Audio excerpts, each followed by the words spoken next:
Okay, example one in 8.1 here is actually doing some of the logarithms. And it's one of those things, again, that if you have your calculator, some of these you can type in, depending if you have log base or not. And I would like to kind of put that out there that in a lot of these questions, if you're just evaluating a logarithm, I can write log base 7 of 49 as log base 10 of 49 divided by log base 10 of 7. And that's that change of base formula I talked about in the instructional. But we're going to try not to do that as much as possible, just to talk about it. And I'm going to say that the value of this logarithm is y, and that's equal to log base 7 of 49. Well, essentially what we're looking for here is the value of the logarithm is what exponent I would need to put onto the base to get the argument. And look back to that instructional video if you're struggling with, what's the base, what's the value, what's the argument. The bottom line, though, is I think, at least initially, it's going to be very beneficial to switch this into exponential form. And if y is equal to log base 7 of 49, then 7 to the power of y must be equal to 49. And this switch is unfortunately one of those things that just takes practice. You can certainly draw the little kind of the E loop or whatever I talked about in the instruction. I don't particularly like doing that. I do think it's a bit of a technique that limits the understanding of what the logarithm is actually telling us to do. So you will see me kind of draw or write out what I've done quite a bit. The way that we can solve this with our 7.3 is I could say that 7 to the power of y, 49 is 7 squared, therefore y has to be 2. Now what that means is that log base 7 of 49 is equal to 2. And something that we're going to work with again and again in this chapter is that what this is really telling me, and this is just an example, but what if I had 4 times log base 7 of 49? We now know that the expression log base 7 of 49 could be replaced by 2. So this would become 4 times 2, and that would have a value of 8. Now that's obviously an extra application of this, but we need to get comfortable enough with logarithms that we're able to substitute, manipulate, and solve them. Maybe not quickly, but pretty confidently, I would suppose, or I would say.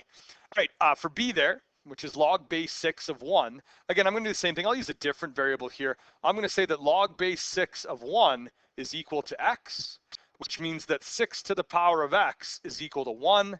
This is not something that maybe a lot of students are super comfortable with, at least initially, but we have talked about how anything to the power, I'm not going to put x there. Oops. We've talked about how anything to the power of 0. So let's say n to the power of 0 is equal to 1. So the only way that 6 to the power of 0 is 1 is if x is equal to 0, which means that log base 6 of 1 is equal to 0.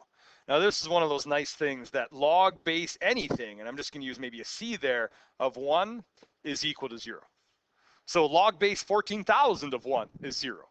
And that's something that is one of those little kind of subtle, kind of maybe not constant, well, it is constant, but it's one of those important concepts of logarithms that we want to make sure we pick up on, because evaluating a logarithm like b should really take you, 5 seconds, because log base anything of an argument of 1 is always going to have a value of 0.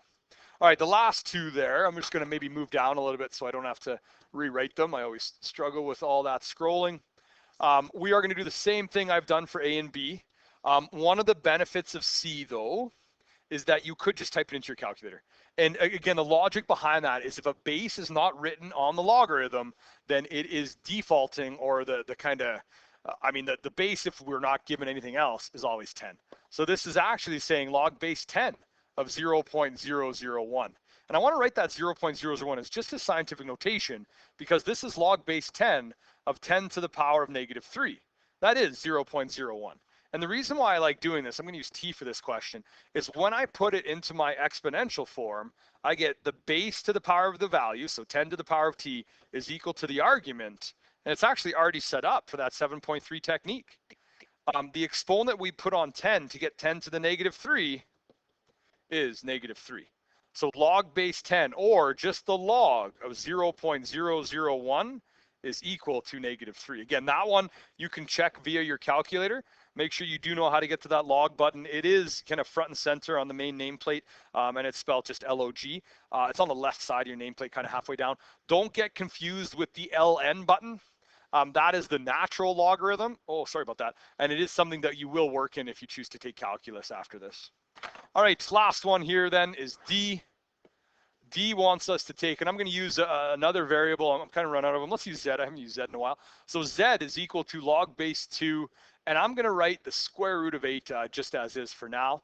And I'm going to switch this. into exponential form right away. I don't like that equal sign there. So this is going to be 2 to the power of z is equal to the square root of 8.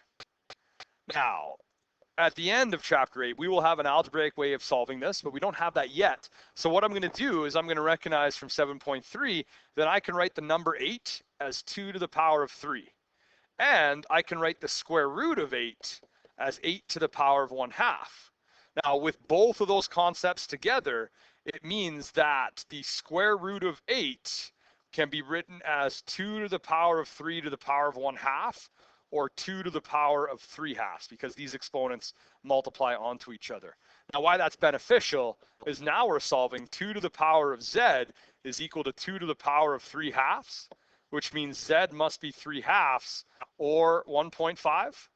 So log base 2 of the square root of 8 is equal to 1.5.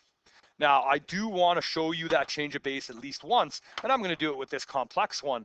And log base 2 of the square root of 8 can be written as log base 10 of root 8 divided by log base 10 of 2. Now, if you don't have your calculator, grab it, because I'd like to make sure that we can type that in.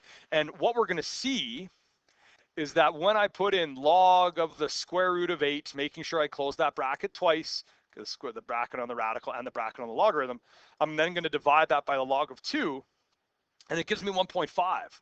Now, the way that I can confirm this is if I take the base to the power of the value, I get the same number as the argument. And that's really, really important, that we are saying log base 2 of root 8 can be replaced by the number 1.5. So 2 to the power of 1.5 gives me the argument to the logarithm. Sometimes logarithms can feel like you're just kind of moving in a circle again and again and again. Most of this is because it's a brand new operation. Try to remember back in grade 10 when you learned trigonometry for the first time. That was initially very tricky, but at this point, most of you are pretty comfortable with that right angle trig at this point. Logs are the same way, and you really do have to do as many questions as possible, which is why you'll probably notice that this modified assignment is a little bit bigger than the other ones.